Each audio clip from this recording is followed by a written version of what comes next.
And we are live.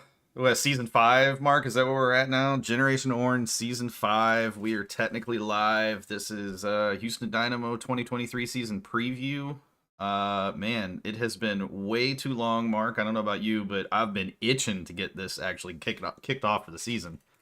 So Yeah, yeah, yeah. yeah, man. Season número cinco. Man, time flies, man. Shit, I still remember getting on with you the first time, man, a couple of years back. It's been longer Then than a getting, couple. It may only feel like a couple, but it's been about 3 now at this point.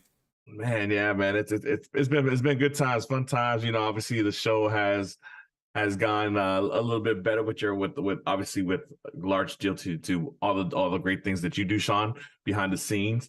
And obviously with everybody joining in from whether you're on Twitch, on YouTube, on Twitter, Discord, doesn't matter, man. Wherever you're following us and listening to us, man, we appreciate all the love and support. And it's great to be back. I mean, it's a brand new season, new hope, new faith. And I'll yeah, be man. honest though, there were moments this offseason I did not have a lot of hope. I was borderline ready to jump off that cliff. I was like, it ain't gonna be a good season.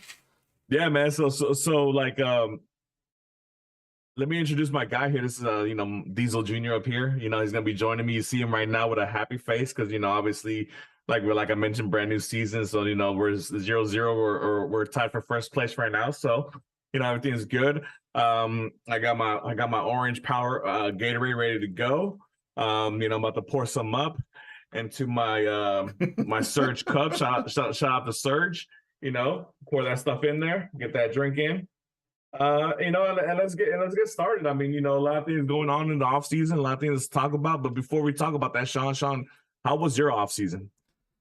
Yeah, not sponsored by any of those companies that you just mentioned. Yeah, that's a good point. My off season was good. It was nice to get a little time to just kind of relax and not worry about having to try to do a weekly show. It would have been nicer if the Dynamo had made the playoffs. It would have been nice to keep going for a little bit longer and have something to talk about. But I definitely enjoyed having the break. For sure, it was good for the mind. It was good for the spirit, if you will.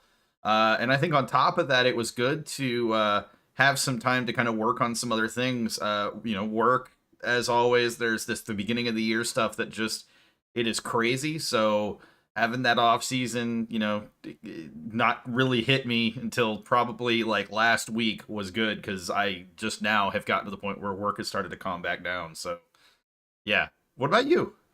Yeah, man. I mean, the end of last year, after the season ended, obviously, we're going to the holiday season, and obviously, for those who know me and who've heard about, what I do with the beverage industry or the beer or the alcohol industry, obviously, that's the busiest time for us. Halloween, Thanksgiving, Christmas, and New Year's, all that stuff going on, all the parties and everything going on during that time period. So it's a fun time. Obviously, Astros playoffs, Astros World Series, all that included. FIFA World Cup. So I mean, it was a little bit busier than what we normally have, but all's good. And excuse me, brand new year 2023. Looking forward to going out there to the games, enjoying the games with you guys. Obviously, seeing you in person, Sean. Seeing the guys on the chat, Mela, Kyle, all those guys on here right now. Seeing y'all face to face. Mela, I got you on the 2 drinks, but I'm gonna get you on that hug first. But yeah, man, I'm happy, man. I'm excited and ready to go. Yeah. So let me ask you a question. Have you seen the kit drop yet? I've seen the kit. I have not seen the. I obviously seen videos. I haven't clicked the videos or the promotional or all the other stuff. I've seen the kit. I have Okay. not seen the videos and stuff I'm like that. I'm asking because I've seen it. It's been talked about in the Surge Discord pretty heavily. So I'm asking you, what are your thoughts on the new kit? Do you like it? Do you hate it? What do you like about it? Well, when I first saw it, I mean, the original picture I saw first obviously just looked like a plain orange kit, with black, and the good thing about our colors, it's orange and black. You can never go wrong with that, right? And especially the shade of orange that they use, look really good. But then when I got to look at it a little bit more closer, and I obviously started seeing the authentic kit, I guess. Started seeing little details, and obviously the hexagons involved with the kid, and I was like, okay, we got a little style going on there, which is all good, But um, out of what would I rate it out of 10? A 7.5, maybe 8 out of 10. Man, we must have very different tastes because I love this kit. I did I mean, not it's expect to a love clean this looking kit. kid. I did not expect to love this kit. Even the initial pictures I saw, I was like, "Ooh, I'm not so sure."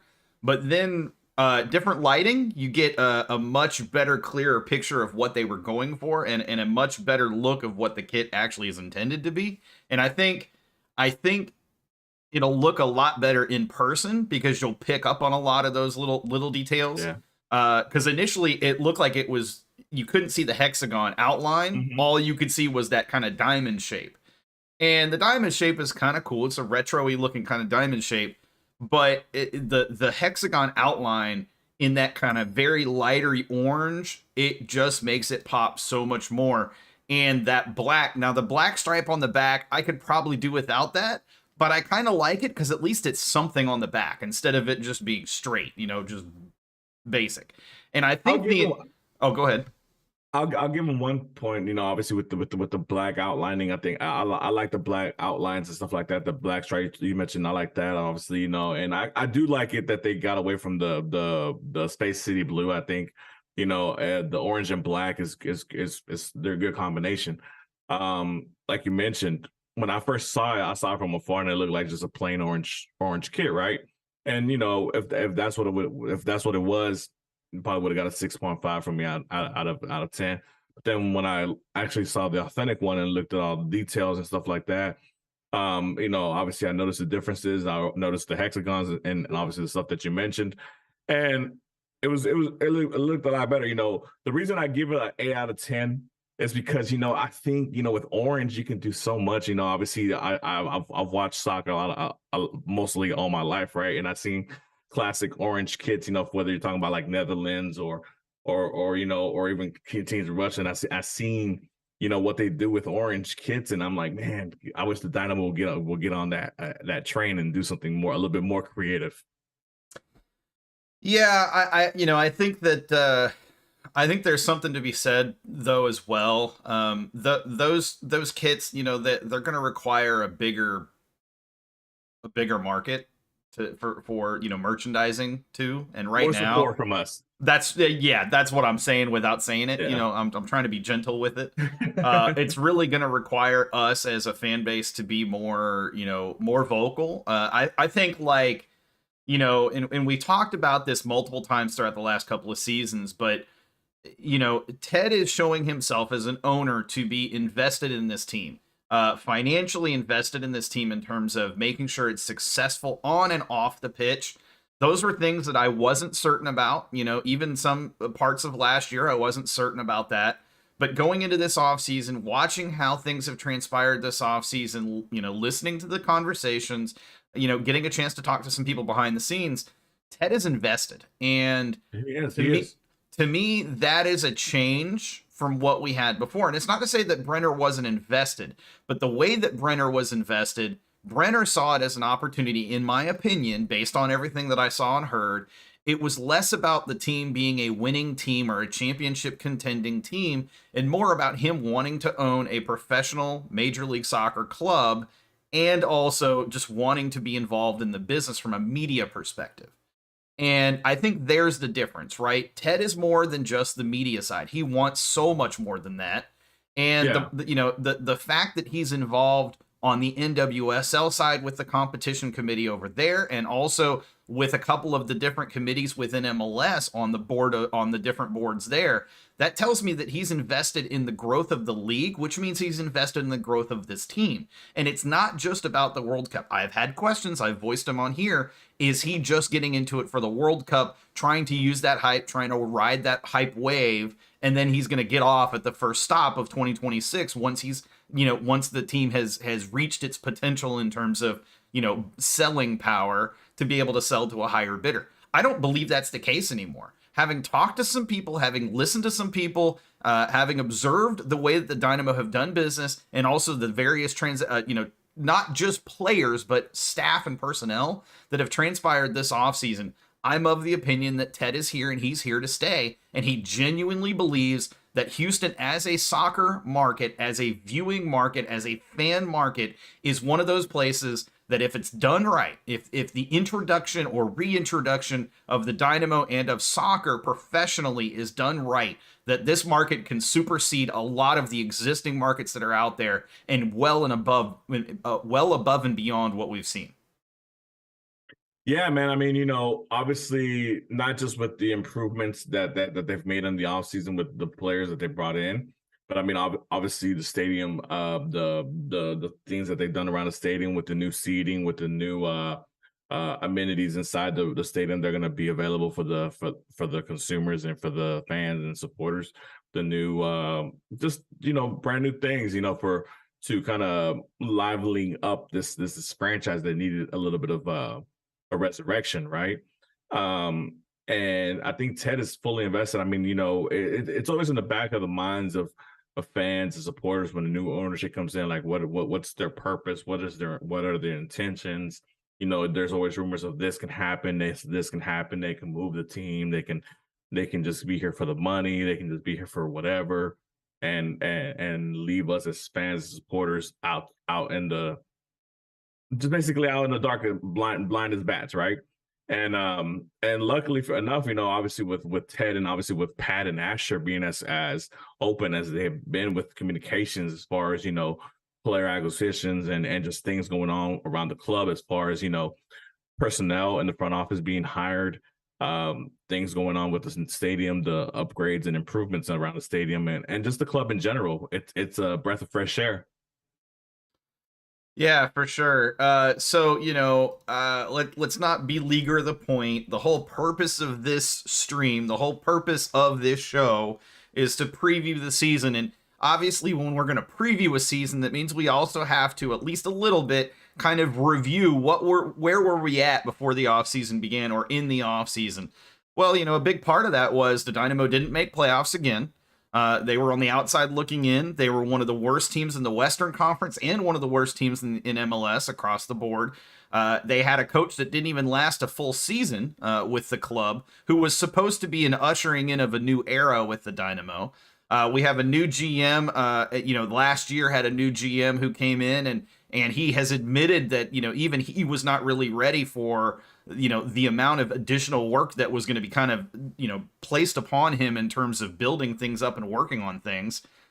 So a lot of things, a lot of changes had already happened, but then we get to the off season and obviously some player personnel was going to be changed as well, but on top of that we had a new coach. We had to get a new coach. So we got a new coach. We kept our GM. We kept Asher, as you've noted, and have let them kind of handle things from that perspective. But we've got a new coach. We've got new players. And now we can start to kind of talk about what does this season look like? What are we expecting out of this season? So, Mark, why don't you talk to us and tell us what are the transactions that we most need to be aware of from outgoing and incoming? So yeah, but before we get to that, Sean, my bad. Our last show from last year, we obviously it was Ben Olsen had just got hired, and we voiced our opinions about Ben Olsen as a hire, whether it was the right move. Hire. Was it a bad move? Was it not ambitious enough because of all the name of coaches that were out there available who were available for quite a bit of time? Has your opinion changed a little since that show, Sean? No, because I said it then and I'll say it now. I can understand where they're coming from. By the time we had the show, which was not the next day, it was, it gave me a little time to kind of digest it.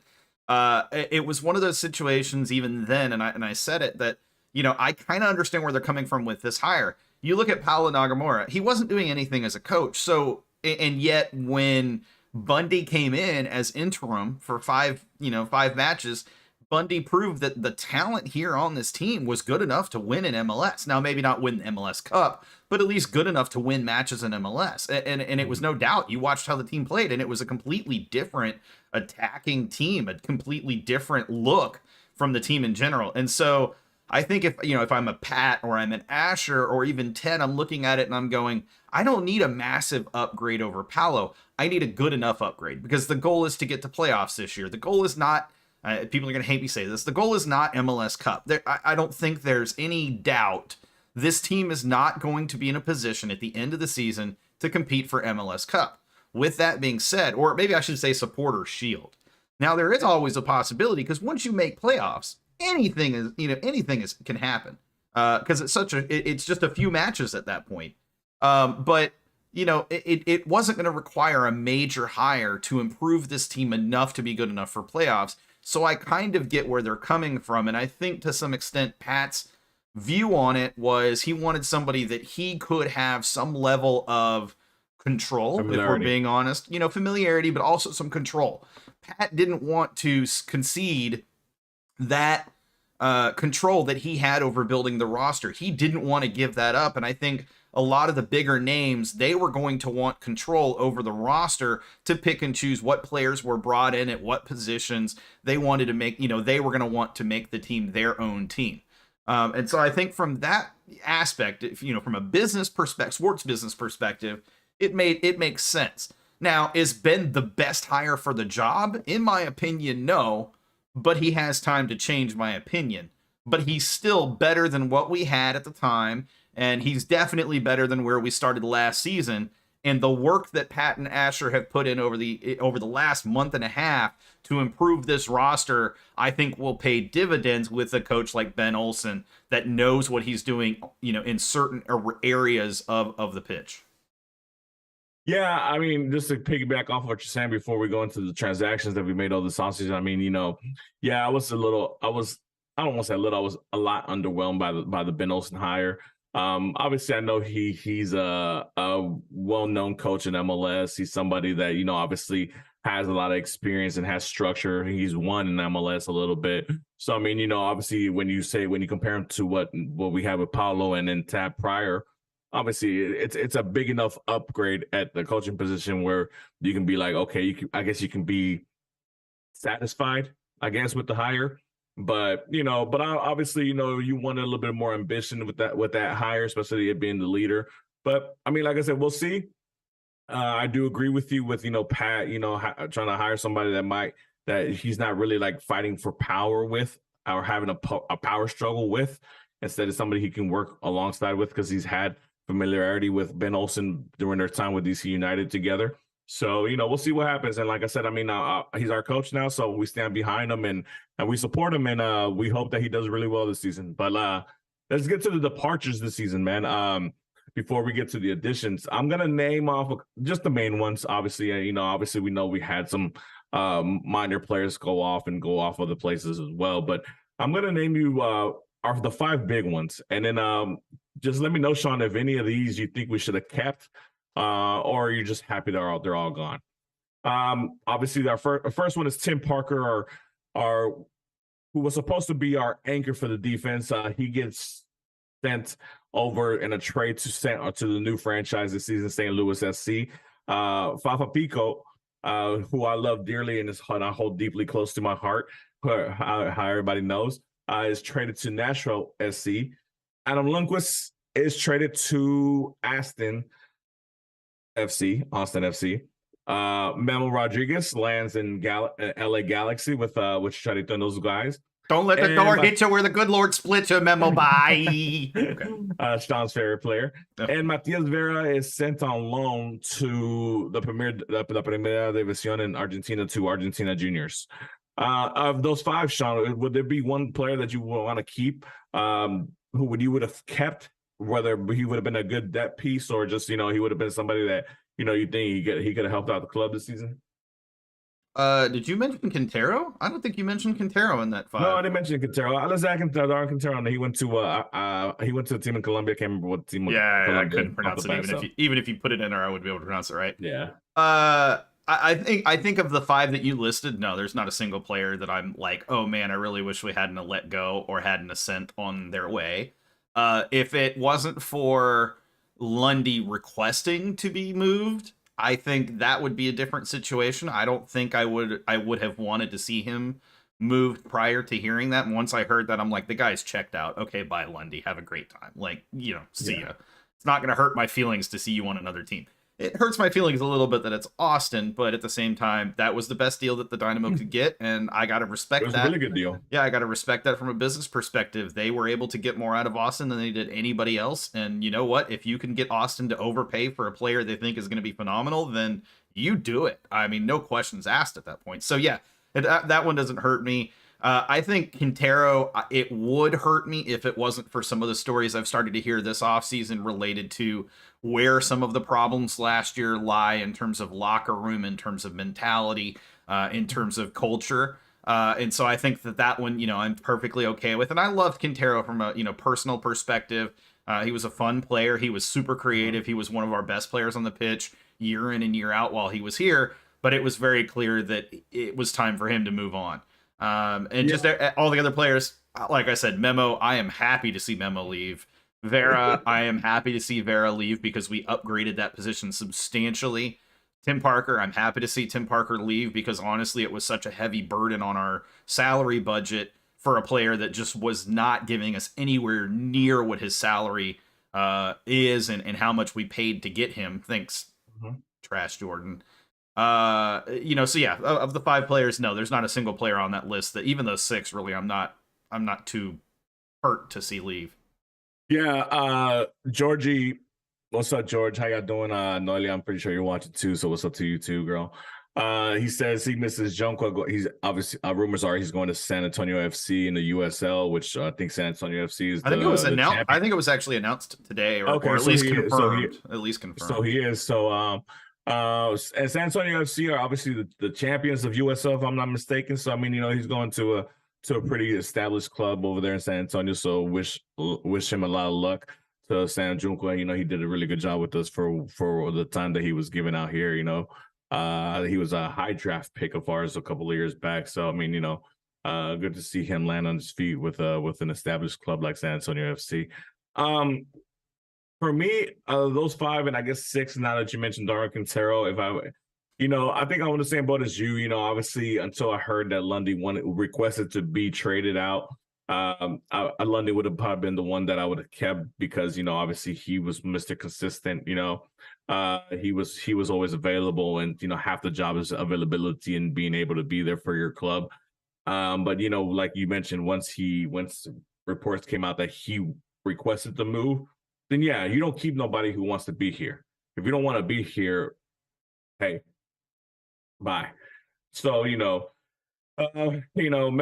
obviously, my opinion about him as a professional player, as a person, he's awesome, great player, great for the community, all that good stuff, homegrown local player. I wish it would have been a better outcome for him with the Dynamo, but unfortunately it wasn't. Hopefully he does well with the Galaxy, except when he faces us. Fafa, my favorite Dynamo player of all time. Let's just say hopefully he still averages 5 offsides a game for Nashville FC. We'll see how that goes. Tim Parker, whatever. Matias Vera, I'm a little bit, and obviously I think that position, with the acquisition of Arthur and having a high prospect coming out from the academy in Brooklyn Reigns, it made him very expendable, and obviously he had a very big salary with us. So I mean, it was one of those players where we can get rid of his salary. We were able to be more active in the offseason market. So obviously he had to go. So, but yeah, that's my opinion on those departures. But let's get to the good part, man. The new players, the breath of fresh air, the guys who are gonna be the ones to steer this ship the right way and get us towards or closer to our goal of playoffs and eventually becoming, top echelon and MLS Cup champions again and ruling the whole world as we know it, right? And obviously we're gonna mention some of these players. Obviously, we're gonna talk a little bit in length when it comes to certain players, obviously, and some of them and some others we're just gonna go kind of just fly by them, whatever. Not to be disrespectful towards them or anything like that. It's just that, they're probably just bit players at the moment. Who knows? They might surprise and they might contribute bigger roles in the future or in the season. But up to this point, they're just bit players. Coming in from our I don't even want to call them rivals because they're not really rivals, but Austin FC, Andrew Tarbell, goalkeeper. We got news today, obviously, that Michael Nelson has been let go from the Dynamo. Michael Nelson, another one of those players that came through our academy, has played a couple of games for MLS when Marco March was hurt, or when Steve Clark was suspended. Any thoughts on this on this player coming in, Sean? I'm sorry, who was the player again? I was reading something Andrew else. Tarbell. Backup keeper. He was decent a couple years ago. Really one of those players that has the potential to be a great player. Definitely a quality backup in the event that Steve Clark needs somebody to step in. Steve Clark dealt with a few injuries towards the end of the season last year, and he had that kind of shoulder issue for a couple of matches that I think really hurt us defensively. But Tarbell, good player, great goalkeeper in my opinion. He's athletic, he's commanding. He's the type of keeper that I prefer in terms of willing to be physical if needed. So I could see it being a long term a great investment. It's just a matter of got to see how things shake out. Let me ask you a question. Steve Clark, I think he's 39 this year. During the season, He's getting a little on up there in years. He's getting long on the tooth. I know goalkeeper years are a little longer than regular position players, but 39 is a big number out there, as far as professional players being and all that stuff. Is there a possibility Tarba can be the number one keeper sometime at this point during the season? No, I don't think that there's the only way that happens is if Steve Clark goes out down with a season-ending injury or something that's going to keep him out for 6 months or 3 months, 3 months, a prolonged injury, as it were, or prolonged rehab. I don't think he supplants him this year. I could see that being the case in the offseason next year. It gives Tarbell a chance to get some familiarity with our guys at the back line. It gives Olsen a chance, or Ben a chance to kind of understand what he has in that back line and his defenders and begin to implement his defensive approach and his defensive system. And I think by the time that Clark is ready to step away, Tarbell will be ready to take over, and he'll be familiar with that defensive back line to be that guy that can lead the back line. So future number one for the Dynamo is what you're saying. I don't know, right? Because we have Xavier Valdez with the academy. That's a good keeper, but I think Xavier's current level is top, right around. He's better than Michael Nelson, but that's not saying much. But where where Xavier Valdez sits, I think in the pecking order is he's going to be the Dynamo Dos keeper this year. And, in a year when Tarbell is ready to take over for Steve Clark, again, my opinion, but in a year when Tarbell's ready to take over for Steve Clark, or year and a half, 2 years, whatever it is, at that point, Xavier Valdez will be ready to be that backup. And then in another year or two after that, he'll probably be ready to take over as full-time keeper. So that's kind of where I see things currently. Yeah, and Tarbell isn't a young man himself either. I mean, as far as soccer years go, I mean, I think he's 32 or 33 if I'm not mistaken. So hey, he might be that bridge between Steve Clark and Xavier Valdez. So who knows? Moving on to the next guy. I'm gonna chop up his name a little bit, but I'm gonna try my best. Ifeanyi Achara, forward that came over from Toronto FC. Young man, 25 years old. Georgetown I think he won a national championship with Georgetown, if I'm not mistaken. What do you obviously? When you're talking about front line for Toronto FC, you're talking about players like Lorenzo Insigne. Market's only 36. Coldy says. Oh, okay. So I can't remember the other forward that came in from Italy, from Juventus that Toronto has. I can't, his name's slipping my mind right now, but obviously DP players all over the front line for Toronto FC. So this young man was not going to have an opportunity there. So the Dynamo, they took an opportunity and took him from in the reentry draft, level 2, I think, if I'm not mistaken. Any thoughts on Achara? He a bench rider. I'm gonna say that. He's a depth guy. In my opinion, I know what they said about him, but in my opinion, he's not going to be that guy that is going to supplant Quinones as our first guy off the bench in the attack. Achara's got speed, but he's just not. To me, he looks like a guy that could end up loaned down to down to Dynamo Dos, for a month to just get some play time in during the season. But we'll see. Yeah, I mean, Kionis is one of the players that I want to see a lot of this season because of what I saw of him when he came in from last season, late in the season on loan.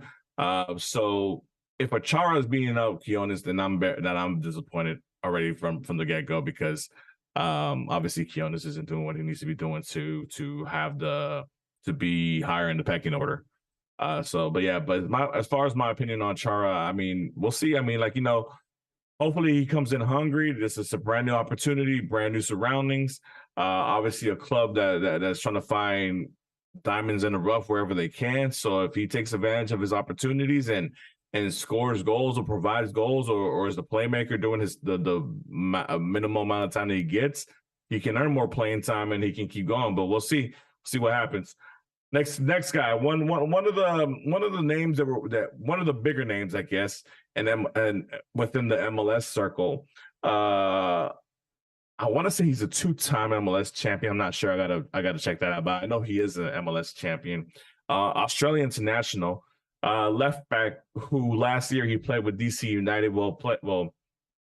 Played a couple games with DC United before he got injured with a pretty bad knee injury that kept him out for the rest of the season. But Brad Smith, a player we know far too well during his time with the Seattle Sounders, championship caliber left back before he was overtaken by Alex Rondon over there in Seattle. Your thoughts on Brad Smith? Whether or not you think he'd be ready for the opening game in the season, or is it something that he's be ready to go maybe during May or June? I don't think he's going to be ready to start the season. I think given a few months, maybe it's 2, maybe it's 3. I think he can get up to full match fitness and be ready to go. I mean, he did play in one of the preseason matches, and that's definitely a good sign of progress.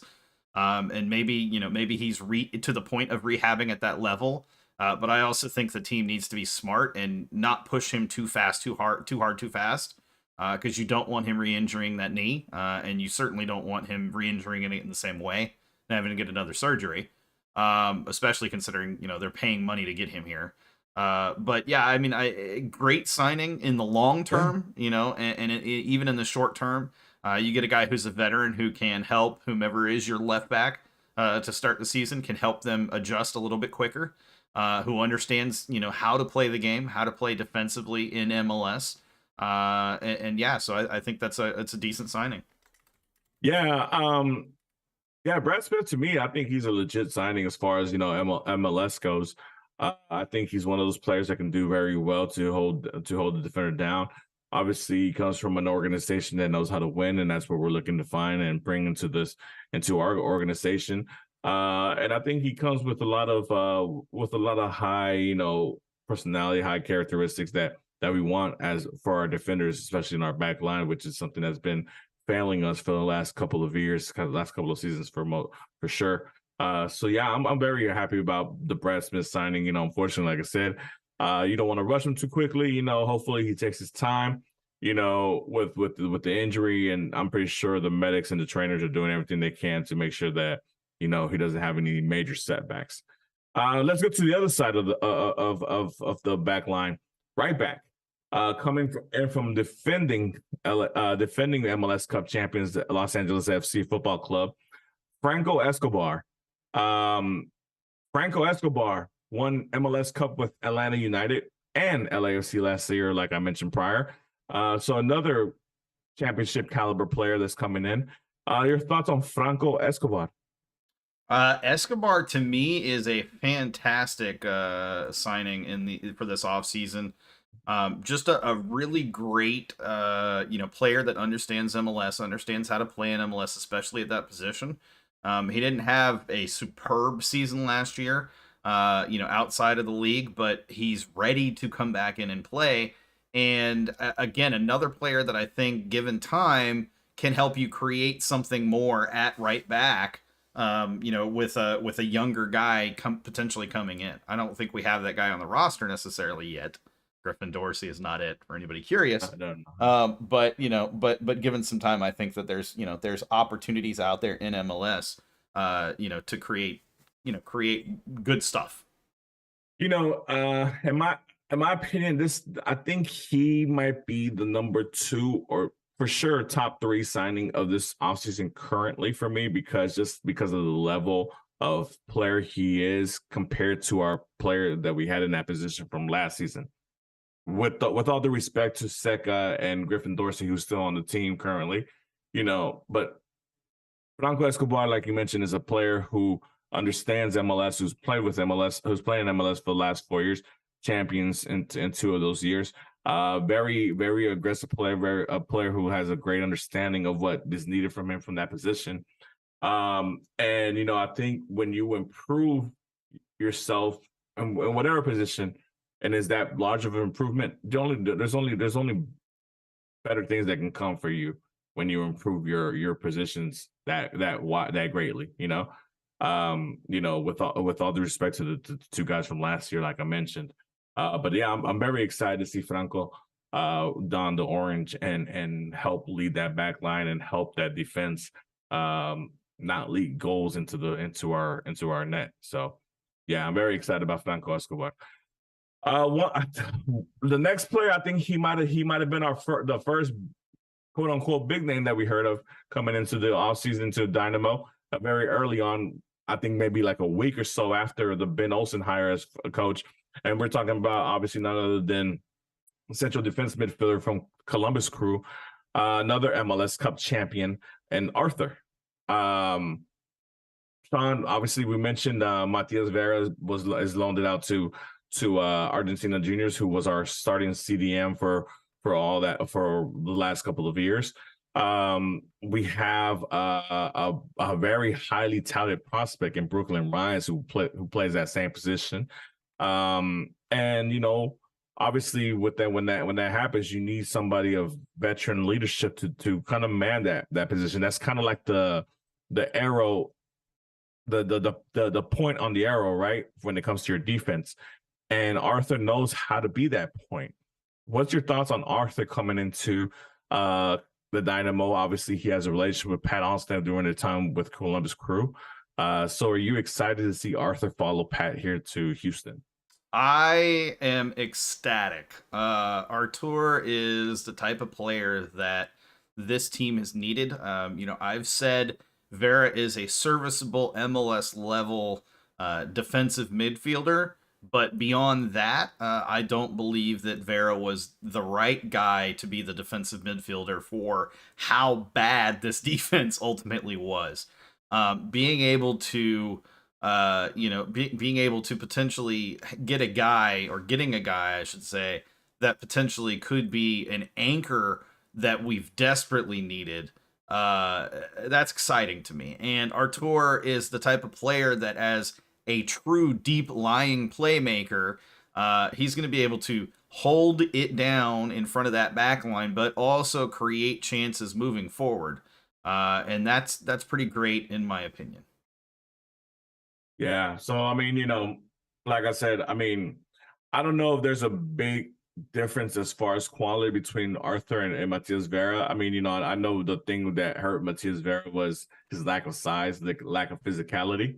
But Vera, he gave you 110% when he's out there. And Arthur will do the same. And I think the thing that he has over Vera is obviously the physicality and the body type that is kind of needed for that position that we kind of want in a CDM. So I'm very excited about Arthur. The next guy, we're gonna start getting into the internationals who come from different leagues. And this is he's the latest signing that we just announced. A young left back from, he's Holland, I think. But he's playing in Belgium currently. Oh, he was playing in Belgium. I'm gonna chop up his name, so give me, don't laugh. Dijevincio Vanderkust from FC Utrecht. and the Belgium Super Pro League. Sean, Juvencio Javencio Vanderkust. Vanderkust. VDK. I had a chance to go on the Finn's podcast this past weekend, as a matter of fact, and there was actually a guy who came up during the podcast. They were discussing him as a player, and it was really interesting that one of them had a chance to has watched him play for Utrecht, and were able to kind of give a scouting report. He is fast. He's got all the pace, but defensively he's not as strong. He's a guy that is going to push forward. He's going to get involved in the attack. He's going to provide a lot going forward in the attack. And I think that's good. And I think we need that type of player with Lundqvist now gone. You need that type of player. And he's young, which is good as well. But he's not going to be that defensive stalwart that Brad Smith is going to be. And that's not to say that Brad Smith is the defensive god of left backs. No, by no means is he. But he's better than Lundqvist ever was and ever was going to be. And so... you've got a guy who can come in terms of VDK and potentially start in the event that Brad Smith isn't ready, or in the event that they don't think that Griffin Dorsey, who they started there in our first couple of preseason matches at left back, which I never saw that coming. But to see VDK potentially over there, even in a limited role, or even in just a stopgap role to try to give Brad Smith time to get fully back up to speed and get ready, I think it's a good move. I think it's a quality move. I don't think that it's a long-term move yet. But you never know. This team could surprise us and could end up signing him by the end of the season if he proves to be something more than they expect. Yeah, Venakus. I'm gonna just call him DJ. Yeah, there you go, DJ. No, or VDK. One of those two. I'll figure it out, guys. Let me know what you think we should call him, DJ or VDK. Obviously he's only played a handful of professional games with the first team in Belgium.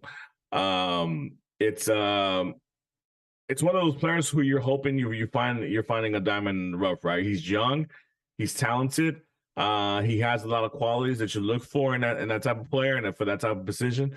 So you're hoping that with your coaching and your trainers that you can build them up and then hopefully mold them into the player that you're looking to. Hopefully, man that position for numerous years to come.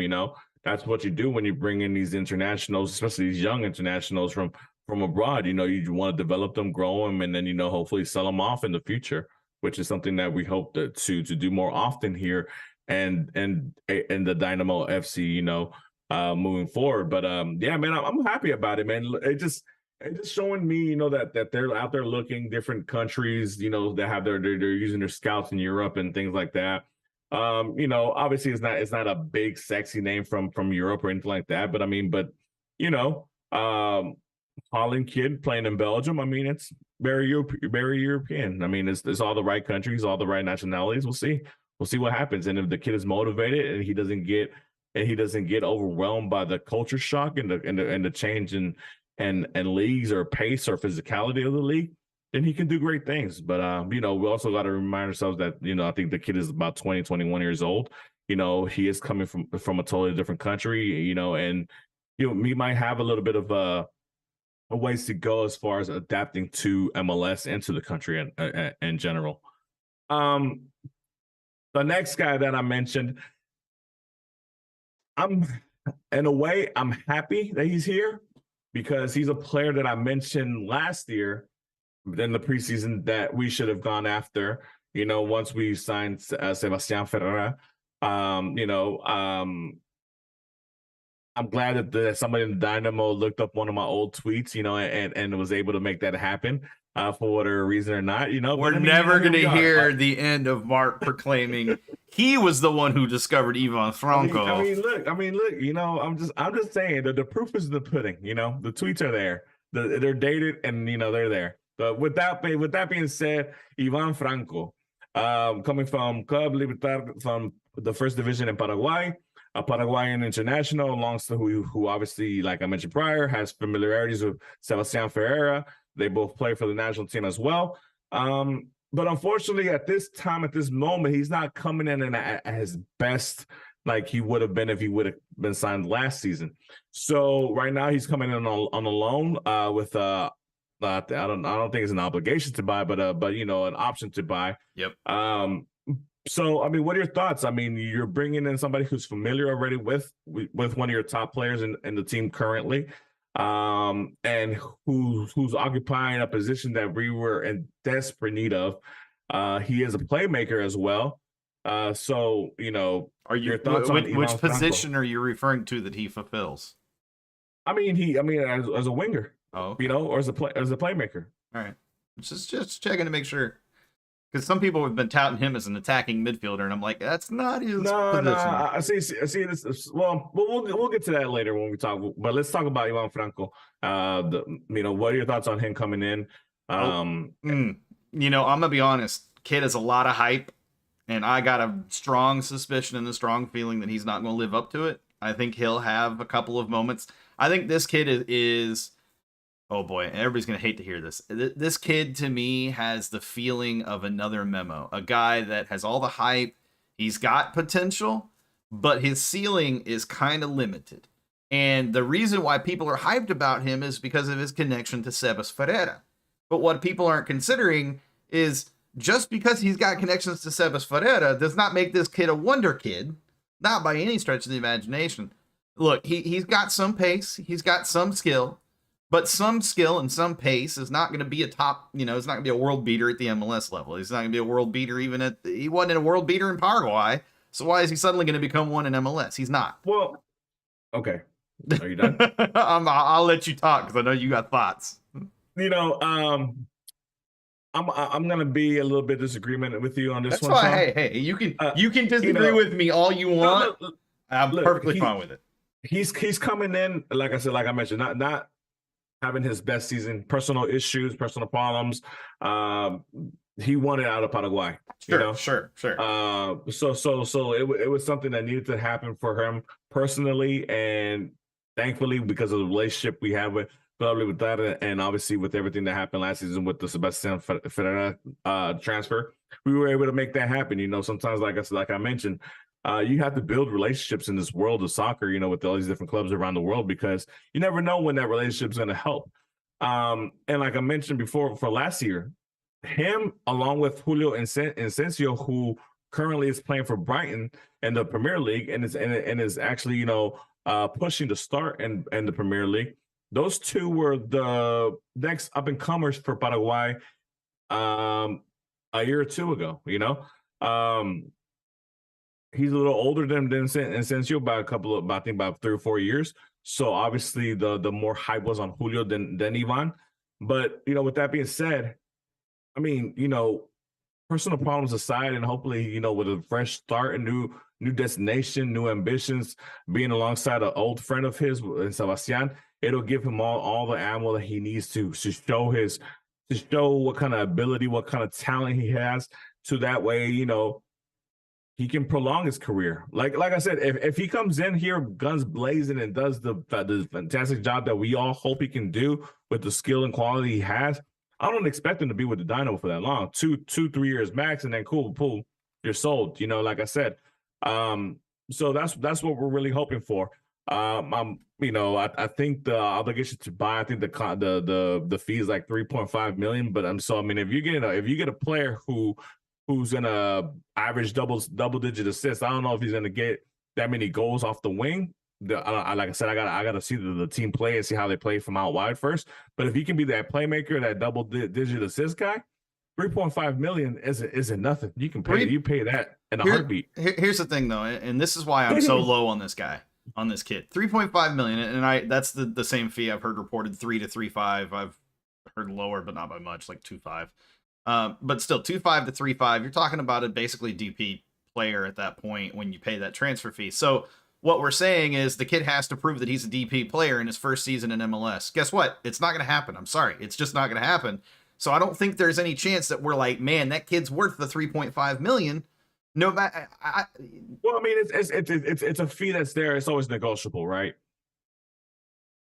You know, so I mean, but the thing is, what I'm saying is, obviously, you know, hopefully he can adjust to the league and stuff like that. Obviously, having the comfort of having somebody he's played with prior is going to help that. I hope, you know, and if it does and it all goes well, then like I said, this is just me being an optimist.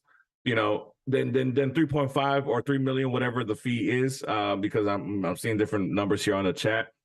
I think that's a given, right? Cool. But again, 3 million, again, and, you know, you're he's a young player.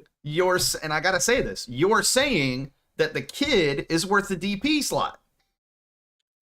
Hey, no. Wait, if Ivan Franco, hey, all I'm saying is if Ivan Franco is the guy wasting it, or that we're using a DP slot on, then Pat Onstad has failed this club.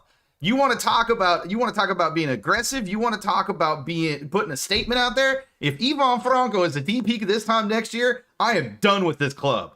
Just flat out done with this club. And I don't care. The kid's not getting 20 assists. If Ivan Franco is the reason why the Sebastian Ferreira is scoring 20 goals for the Dynamo this season and helping us make the playoffs, then I think it's worth it. You don't think so? I mean, look, DP. Look, this is where I have an issue with this whole DP thing, right? Because DP, you sign them because of the fee, whatever. I understand that you have to make them a DP, but you buy that shit down. I mean, excuse my language. You're good. Hey, no. We ain't caring about them curse words up in here. This ain't a family show. You know, it's one of those things where there's mechanisms, there's just things you got to do to make things happen, and you got to make it happen. Look, we see it all over MLS, LAFC, LA Galaxy, Inter Miami. If these guys are able to sign these top-notch players and make it work, why can't the Dynamo do it? You know, we have to stop, you know, kind of handcuffing this club and making them seem like they can't get quality players to fill. You're not going to do it with an Ivan Franco. This guy is not coming in and being that guy. But that's my problem, Mark. You're settling for a kid that absolutely is not coming in with anything. That's my problem. No, you are. You are, because you're hyped about this. Here's my problem. You're hyped about this kid coming in because you're hyped about the. Hold on. You're hyped about the kid coming in because he's got connections with Sebas Ferreira, and because when they played together in Libertad, they played well together. Okay, great. Guess what? Sebas Ferreira has played well with a lot of players in MLS too. I'm going to be honest with you, I don't think the reason he played well with Ivan Franco had anything to do with Ivan Franco. I think it had everything to do with the fact that Sebas Ferreira is that damn good as a player. So let me ask you a question. Okay, I'll ask you this question. And like I said, I don't know. Okay, I'm hoping the kid does well. Sure, I know. Okay, so you know, the label of DP, it's hard because because of the transfer fee, right? That's what makes him DP. Not necessarily the salary, because I would doubt that he'd be one of the highest paid players here in the club, anyways. But what would he have to do for you to say, okay, yeah, go ahead and drop the 3.5? For this year, he has to, and it's not just double-digit assists. I need to see it. There's not a statistical line. Hold on. There's not a statistical line that you can put that says that guy is a DP, but it is the way that the kid has to play. It is the quality that he has to bring. It is that veteran mentality that I need to see. And if the kid did not have that veteran mentality in Paraguay, which was a league, I'm not going to say well below, but a league lower than MLS, there is no reason to think that suddenly because he gets an opportunity to play with Sebas Ferreira again, he's going to become that wonder kid that everybody thought he was going to be. I don't think that's the case. And all I'm saying is I don't want a situation where we end up paying a bunch of extra money for this kid simply because he's playing in a place where he can perform better because the team around him is performing better. I don't want that situation because that's limiting the greatness that this club can be. Because I could slot Griffin Dorsey in that damn position and he would still get an assist or two in the year. Well, okay, but we're talking about taking one of our top two players, which is Sebastian Ferreira, I'm talking about, right? And taking him from being a 13, 14, 15 goal scorer to a 20, 25 goal scorer player. You know, you're trying to. But that's what I'm saying. That's what I'm saying. If Ivan Franco helps Sebastian Ferreira go from a 15 goals a season player into a 20-25 goals per season kind of player, Don't you think that's kind of worth the investment of the 3.5 million? No, because there's nothing to say that Ivan Franco is the reason that he made it to that level. It will If be he's his the one second. getting the assist, It will be his. It is. He's not going to be the guy getting the assist. You're going to see it from Amin Bassi. You're going to see it from other players. I'm telling you right now, you're going to see it from Hector Herrera even. Good Lord, hear me, listen to what I'm saying. I'm saying Ivan Franco is not going to be that guy. I'm saying he might get double-digit assists. Maybe the kid gets 11 to 12 assists this season, but it's not solely going to be to Sebas Ferreira. So if it's not solely to Sebas Ferreira, that's fine. That's fine. Obviously, if you're going to be a playmaker, you need to pass it everywhere else. But shit, you just said 11, 12 assists. Dude, the last time we had an 11, 12 assist a player was Fafa Pico had 7 assists last year. I think I might be wrong on that number. Somebody had 7 assists. Seven assists came from our wing. Our highest assist guy was Lundy last year with 5. Okay. You know? So Lundy had 5, and Lundy was not a good offensive player, and he couldn't cross the ball worth a damn. So you're going to tell me a kid coming in from Paraguay is going to get better than double digits? I just don't see it. I don't see it happening. That's what I'm saying. Okay. Well, we'll see. Like I said, I know Sean and wants the kid to do well, and I understand that. I do. I want Ivan Franco to do well, but I don't want him to do well at the. I don't want him to do well in such a way. Let me phrase this. I got to phrase it right.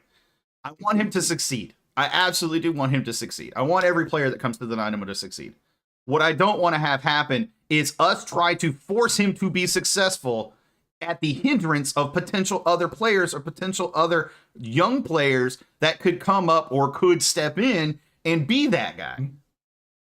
But okay, and I understand what you're saying. But but he's a young guy himself. He's 23, 24, if I'm not mistaken. That's he's not old. That's not old, but that's not young anymore. But young is under 22. But the only one behind him legitimately that we only care about is Nelson Quinones. Realistically, right? Who else? High hopes for Nelson Quinones. Quinones better beat his ass out this preseason, or I'm done with Quinones. I have high hopes for him as well. Sure. But what I'm saying is too. But regardless if it's Nelson or if it's Ivan, I want one of them to make it. I want one of them to. Well, they are. They are going to make it. But here's what's going to happen. It's not going to be them starting. It's going to be Corey Bird starting at that position because they're on the right side, not the left side. The left side is Amin Bassi's right now because we're not playing with an attacking midfielder in this formation. But look, Corey Bird, whatever. If we get the version that we got when he was under, I can't remember the coach's name. The interim coach from last season. If we get that version of Bundy, yeah, if we get that version of Corey Bird for the whole season, then great, right? Yeah. And he's in a contract year, so obviously he's gonna put his whole foot forward, right? But Corey Bird is what 27, 28, 29. Sure. I'm not too sure, But if we're really looking forward to the future and trying to make sure that we get the best thing going forward, if Corey Bird goes into the offseason demanding a DP contract because he had an amazing season. So hold up. Wait. This is the perfect example. You just walked yourself into an argument right here. Hold up. Go ahead. I don't know what you're gonna say, but go ahead. So if Corey Bird, he's 27. So if Corey Bird goes out and gets double digits assists and he helps Sebas Ferreira to get 20 goals, 25 goals in the season, he's worth a DP contract by your measurement. Look, okay, I'll tell you why he's not worth the DP contract. Because it's going to be the same argument I have for you why Ivan Franco isn't worth it. Because you have to take into consideration as well age and what he's done. That's a 3-year difference in age. That is nothing. 3 years, a lot of 3 years. Look, because in 3 years from now, Corey Bird did not go and get in a car accident in Paraguay and spend an entire year on the injury roster and hasn't, and Corey Bird at least has the mentality to come back and make a statement last year. Look, we're not talking about the people's personal issues. You have to. Here's the problem. You do have to take that in consideration when you're talking about a designated player. If you're not counting, if you're not counting the whole life, if you're not counting their social stuff, then you're missing out. That's all I'm saying. I care about the performance on the pitch because look, how many players have we let go that have gone out and done great things because we cared about their personal life? Okay, cool. Look, everybody has a personal life. Everybody has bad times in their personal life that they do stupid shit or whatever. Again, sorry, excuse my language. We move on because of morality, whatever, right? Cool, fine, okay, whatever. But personal stuff aside, I would rather have Ivan Franco have the better season than Corey Bird. You know, one because of the age, two because of the potential of resale. You know, you also got to look at it from the standpoint of, you know, why are you bringing in these young international guys to come into this club too, right? You have to have that mentality of, hey, I want these guys to do really well because there's more value in them to resell moving forward. You know, to bring in to bring in the next herd of young international players, or to use that money to develop the academy or whatever you want to spend that money on to. Corey Bird, like I said, if he goes on and averages double and does double-digit assists this season, great. I hope he does well. You know, obviously I want him to do well. But am I giving him a DP contract? No, I'm not giving him that off based off 1 year. You know? But you're talking about giving Ivan Franco that based off of 1 year. Well, because he's on the loan, and I have the option to purchase. I mean, if I have to, this is his 1 year tryout. Corey Bird has been in MLS for 6 years. I've only seen Corey Bird dominate half a season.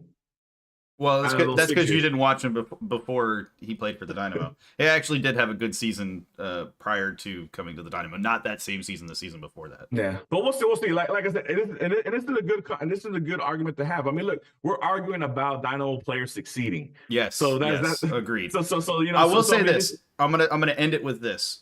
Yeah. And this is a question. I don't want you to answer it because it's a question we're going to answer throughout the season.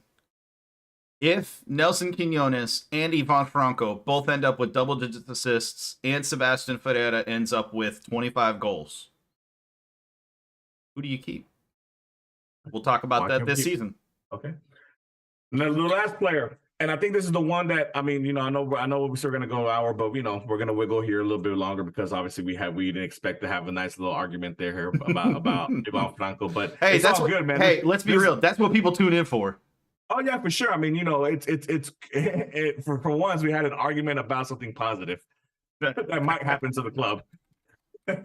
So, another forward who's going to be on the left side, who essentially is replacing the playmaking role that is left vacant when Darwin Quintero left to Colombia, is Armani Bassi, from French. Is he French? Yeah, he's not. No, Moroccan. Yeah, he's Moroccan, but he played in France in League Two. You know, and that part of the world gets a little tricky with immigration, all that stuff. Who knows where anybody's from? He's a dual national. He's a dual national. So Moroccan playmaker playing for Metz and League Two at the moment. I'm guessing, you know, when they were over there trying to discuss maybe Albert Elise coming back to the club, who knows? You know, they weren't discussing Albert Elise coming back. They went on a scouting trip and saw this kid and said, "Hey, man, look, he's amazing. Looks great, you know, and let's bring him over because we need a playmaker. Because once we let Darwin go, we had zero playmakers on this team, Sean. Zero playmakers. What's the number one thing we said we needed this offseason before we left? I said an attacking midfielder. I didn't say a playmaker. I said an attacking midfielder. I mean, regardless, either or. He can play that position. Somebody. We just don't want to play him in that position, nor do we want to play with an attacking midfielder. Yeah. So, lastly, Sean, your thoughts? I think he is the player. Well, alongside Franco too, I would say. But I think him and Franco are the two players that I think all the Dynamo fans are most excited about as far as potential. I mean, direct potential to goals and assists and providing a higher offensive power for the Dynamo. We're hoping. Your thoughts on Bassi? I mean, you know, I am a huge Bassi fan. With that being said, it is a step up from League Two to MLS. There is a definite, you know, upgrade in talent, a definite upgrade in speed of the game. I think there will be somewhat of an adjustment period, but I think, you know, the kid is a legit player in my opinion. Everything I've heard, he's very creative. He's very technical. You know, he's not necessarily pacey in the traditional sense, but kind of like Coco, he can hold that ball and he looks for lanes and opportunities to blow by guys when they're not expecting it. And so I think having a player on the wing that's like that can be that outlet for Coco on either side, I think that's a beneficial thing for this club. I don't know what Bossy ends up getting in terms of assists this year or in terms of goals. I don't expect him to be a high goal scorer necessarily. But the kid can play. The kid can definitely drive that ball into the box as a winger. He can drive it in terms of service from crosses. He can also push in and beat defenders 1v1. But I think there's going to be some struggle initially just adapting to MLS. I think this preseason has been really good for him to understand what level he needs to get to. But I think he can be everything that you're hoping Ivan Franco can be and a whole lot more. Yeah, I mean, he's an interesting player. Has a lot of great characteristics that I like, and I hope are being utilized by the coach and the coaching staff. They're going to put him in a position where he can succeed, and be able to show out per se, right? Um, it'll be interesting, you know. Um, I know they're going to go with a 4-3-3. I'm assuming that they're going to go with a more holding 4-3-3 with Coco and obviously Arthur and Herrera and in the middle. That's Um my expectation as well. Basi, I would assume he's playing on the left. I mean, Playing left wing. He's playing I'm left wing. assuming he's the number one in the left wing currently. I'm not sure. Like I said, I haven't seen the practices, I haven't seen the games, so I don't know really what's going on as far as that aspect goes. So I mean, it's interesting because um he has, from the highlights that I've seen, I mean, he has great technical skills as far as dribbling the ball, the passing, the crossing, which is something that have been neglected, we've highly neglected as personnel comes as personnel wise comes, for any number nine ever since Albert Elise and Romel Kyoto have left the club, right? And to have a player of that capabilities who can cross the ball into the box to possibly service up Thor or Sevas or whoever else is playing up there, it's great to see. We need to have different different vantage points as far as attacking the opponent's goal. It can't just be us scoring goals from 6 yards out, from 6 feet out. It has to be the ones from outside the box, from across from 20 feet out into the box. Just something nifty. We need some creativity in there, and I think Basi brings that. And I'm excited to see it. I hope we get to see it. Like I said, sometimes the coaching staff and coaches can handcuff a player if they don't give them the freedom to do what they need to do on the pitch as far as express themselves as soccer players. But we'll see what happens. But I'm excited about Basi. I'm really excited about Basi. Yeah. I just think he's a player that is almost an under the radar type of signing. He had some hype just because he's recognizable in terms of the name. It's not the first time I've heard his name, but also there is something to be said for, fans of Mets were not exactly pleased that he was transferred out. So that has to be a good sign that the kid has the capabilities to be good. So. Yeah, I mean, I think Mets they're normally a first division club in France. If I'm not sure, when I heard that he came from Mets, I thought he was playing in the first division. But when I saw that they had been relegated to the second division, I was surprised. And obviously, when I started looking into more into the Basi thing or whatever, I was like, oh man, he actually one of their top players in that club. So it's interesting to see. And it's good to see that players that play at a high level, even though League Two per se is not the highest level in European soccer, obviously, because League One isn't the highest level of European soccer either. But you get a lot of gems out there. I mean, you get a lot of players from France, from Portugal, from Belgium, from Holland, like we mentioned earlier with DJ or VDK. We still haven't decided what we're going to call them. And hopefully we hit some doubles and maybe a home run here with those type of signings. So I'm looking forward to it. I mean, like I said, it's a brand new year, brand new optimism, brand new hope. They say that's the hope that kills you, but right now, Diesel Jr. right here is with a smile, and he will continue to have that smile as long as the Dynamo keep doing good things. But I'm hoping he's smiling more often this year than frowning. So, I'm just you waiting know, but until there's an away match you're watching and, we're on like a stream or something and you just take him off the mic and you just throw him at the wall in oh man, frustration.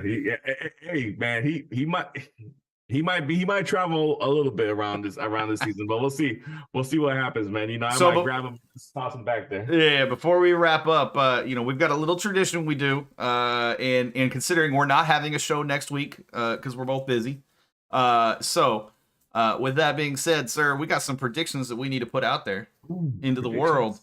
predictions. Thankfully, there's only one match we have to worry about, and that's Dynamo versus Cincinnati in Cincinnati, February 25th. For those that don't know. There is a massive watch party for those who will be in town at Pitch 25.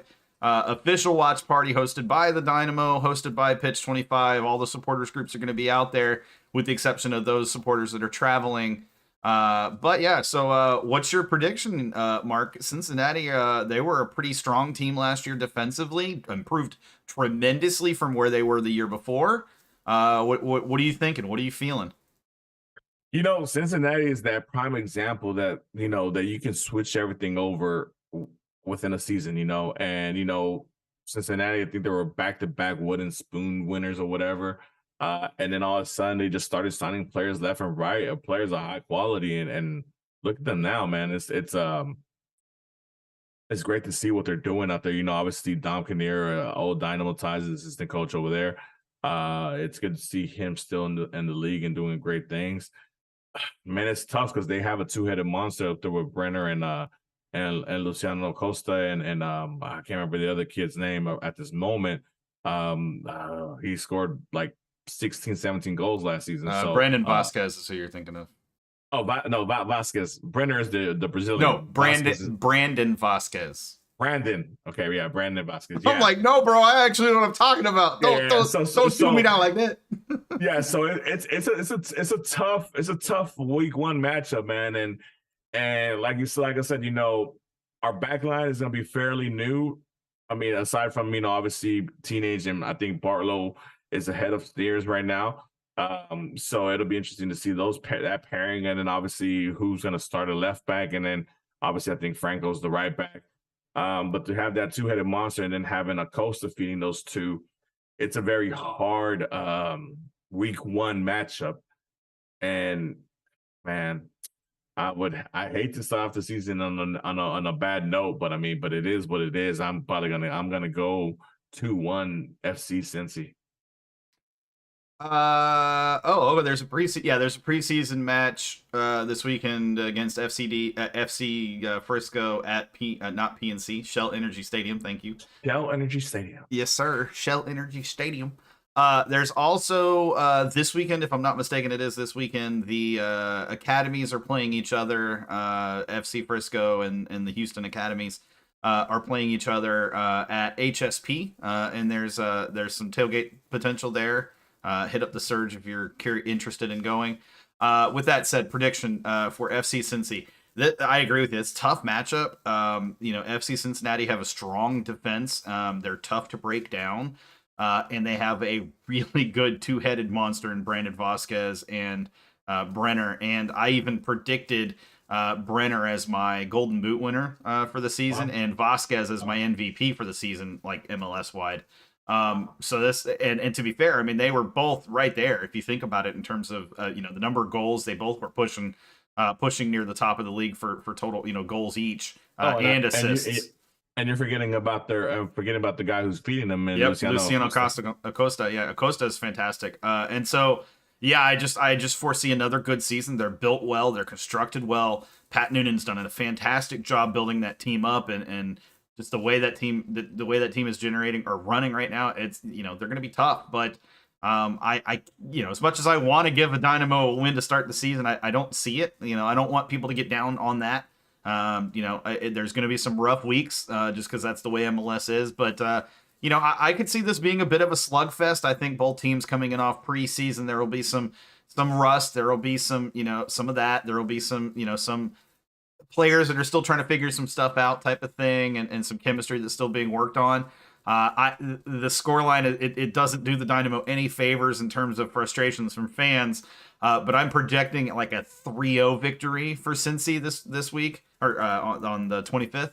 And that's purely because, again, those top two forwards are so good. And Acosta feeding them is just going to be so hard for this team to break down. I do think that we see Artur kill a couple of counterattacks and kill a couple of attacks, but there's still some pieces that need to be worked on, and we don't know who's actually going to start at left back, which gives me even more concerns when you're talking about a team that can strike you on the counter and strike you on the wing and passing it back to your center forward. So either way, that's what I predict. That's what I see. Hopefully I'm wrong. I would love to be proven wrong, but we'll see. But with that being said, guys, hey, thanks for joining us. We appreciate it, as always. And we look forward to seeing you guys on Thursdays at 7:30 p.m. Central Time. We're going to be moving to Thursdays. It works out better for Mark and I. And that makes sure that if there are Wednesday matches this season, which we know there's a few, we won't be conflicting with those. And the nice thing is, with MLS shifting to a Wednesday-Saturday schedule primarily, we won't conflict with any MLS matches at all. So we'll be better able to keep up with MLS matches, which is great. So looking forward to that. Again, Thursday is 7:30 p.m. Central.